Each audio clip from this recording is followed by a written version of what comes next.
Last video, I made my super smelter, and I said, hey, if you want a detailed thing, well, let me know in the comments. And you did that.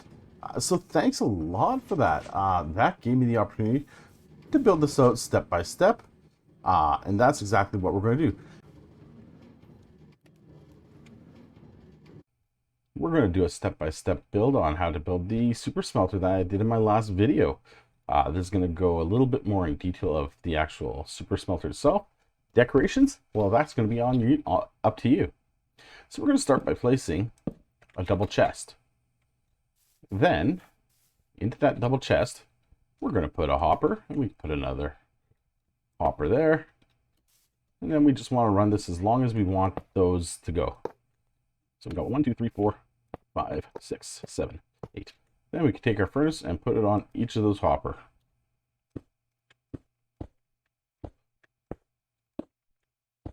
So what we've done is every time something's smelted in the hopper or in the furnace, they're going to go down the hoppers and into the chest. So now we need to go around to the back to put hoppers in so we can add our fuel sources in. So into the back of each of these furnaces, you're going to put a hopper. Now I like, just to give myself a little bit more room, I do like to make this too wide. So we're just going to put hoppers into the back of each of those hoppers. And then on top of that, we're going to put the last one's going down and then a row going to itself. This is a rather expensive build, but if you got an iron farm, link in the corner, it shouldn't be that bad.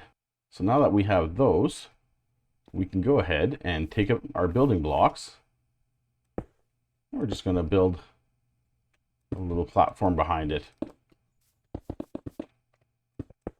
And let's surround it on the front as well. And build this up a little bit to make a bit of a wall. Okay, so we're going to now build our carpet duplicator. So we're going to go on from the second hopper in. We're just going to build ourselves out of it. And put a block there. And on top of that block, we're going to put our sticky piston. A couple temporary blocks to get some height. And on front of that sticky piston, we're going to put a slime block. And on top of that slime block, we're going to put another slime block. And break away our temporary blocks because we don't need them there anymore. Then we can go over to this side of the sticky piston, put an observer there, and put a block. Now, because I want this to fill up a little faster, we're actually going to double this up. So we're going to go and we're going to put another observer right there, another block, and we're going to build ourselves out a bit.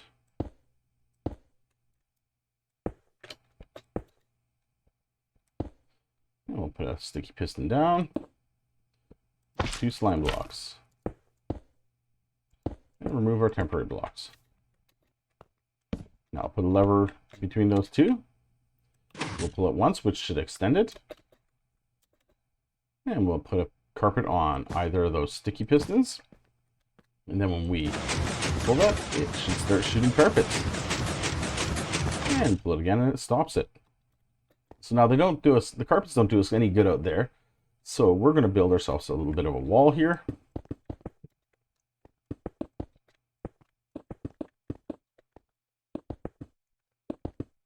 You want to make it so that when you put your roof on, you're not going to be touching the slime blocks.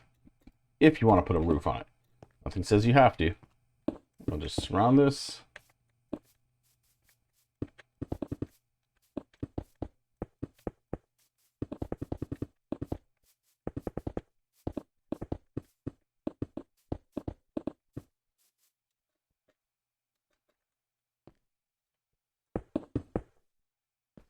We'll just box everything in here.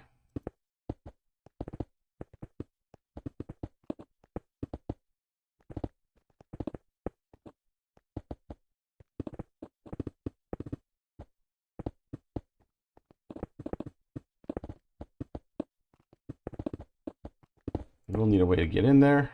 And just to make sure that things flow in, we're just going to take a bucket of water Pop it in the corner there. Bucket of water, pop it in that corner. That should bring everything over to the hoppers. Okay, so we've got our collection system going. So now if we pull that, it should be shooting stuff in.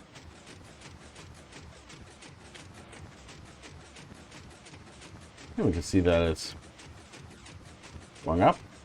These ones don't get as much as fast, but you could theoretically, I guess, move everything over, but then it wouldn't look nice and symmetrical. So now we need to make a system to put stuff into these. So like before, we're just going to put hoppers on top of each of these.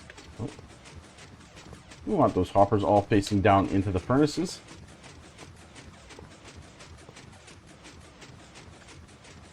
And then on the last hopper, we want that one going down, and the ones on top of that can go into it. If you checked out my item sorting video, I sort of go over how the hoppers work, because these will pull down first and then go the direction of which way the spigot's going. So now, we're just going to build two out there. Build two out there and one up.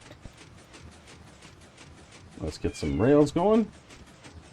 We want a couple power rails and some normal rails. We're going to start with powered rail on either side. We put a lever. A lever. Don't power this block here or it will lock this hopper. So we should be able to drop one item in and it will go through. But if we had powered this block here instead of this rail, it would actually lock that hopper. We don't want that. So now we got our powered rails down. We're just going to go place a couple rails across that. And then we can take a hopper minecart. Let's shut this off for now. It is a problem with this is that it's noisy. So once we've got our rails put down, we can put our hopper minecart on. Try not to get in its way. Once that's going back and forth, that's all good. So now, what we're going to want to do with once that minecart's going by, let's put a nice block at least. So we're going to build a wall in front of it.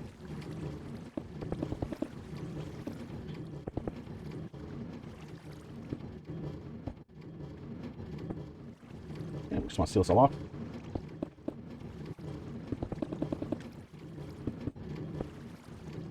Let's put one more row here.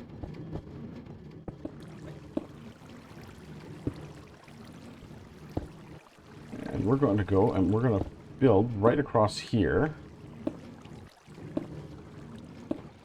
This is where you could actually just make this a whole roof, but it doesn't really need to be the whole roof.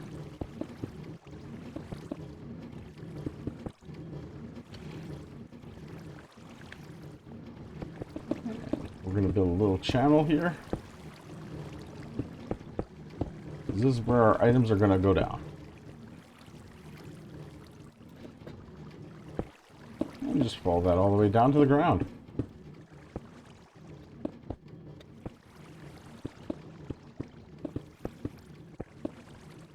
We're going to put a double chest right in front of there to mirror that. And we're just going to dig underneath it for now. And we're going to trench out until we can get over to where that backing is.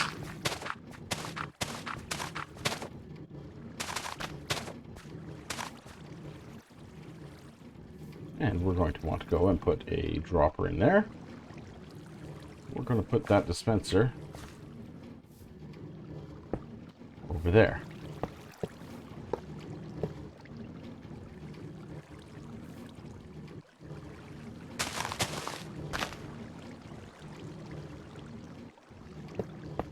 Some soul sand down in front of that, and then we can take our hoppers, run them into that dispenser. We're just going to keep following this path along until we get underneath that chest we just put down, and then we can just fill in around it. So now when we drop something in there, it's going to go down that hopper line, all the way to this dispenser. I just moved it over. That way, we can actually build out our circuit properly. I think in my other video, I actually built this one lower so that I was able to hide it, but that's not needed.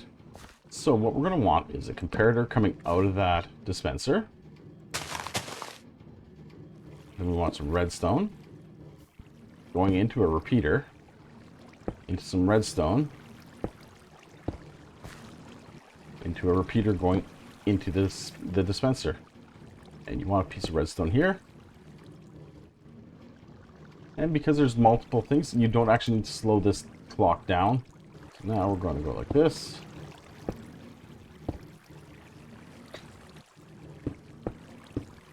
We're going to build this on up.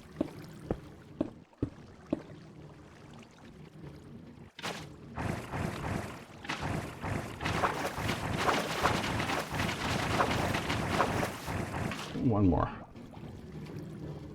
If your water only comes to here, you just knock that one out and put a piece of blue ice in. And that's pretty much all there is to it. So now, you want to go back in here, and we're going to turn this back on. Okay, now that that's shooting off, we can go and take some iron. And we'll just go like this. And it's going to start pushing it through there. One thing I did forget, this should work if everything gets thrown up right nicely, but the chances of that are slim and none. So I would cover this here. And that just slides in there and it starts dropping it in. Now yes, the center one does get filled the fastest, but that minecart should start to pick up things, especially if it fills that center one. If we go down here, we should have some stuff smelting over here, and we've already got 10 ingots smelted. And that, though not the prettiest this time, is how you build the super smelter.